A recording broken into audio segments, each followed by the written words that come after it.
আবু বকর রাষ্ট্রীয় কোষাগারের দায়িত্বে আছি, আমি খলিফা নিযুক্ত হয়েছি, বলো তোমার কোনো অভাব থাকলে আমি বাইতুল মাল থেকে তোমার অভাব আমি দূর করে দেবো। আল্লাহু আকবার। আমার নবী ইসলামে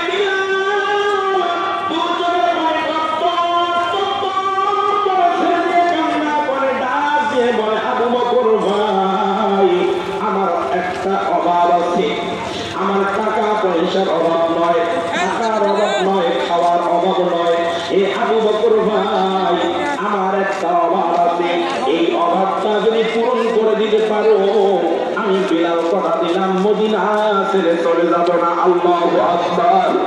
আমার নবীর সাহাবী আবু বকর নাম দিয়ে বলে, বিলাল ভাই বলো বলো বলো কি সেই তোমার অভাব?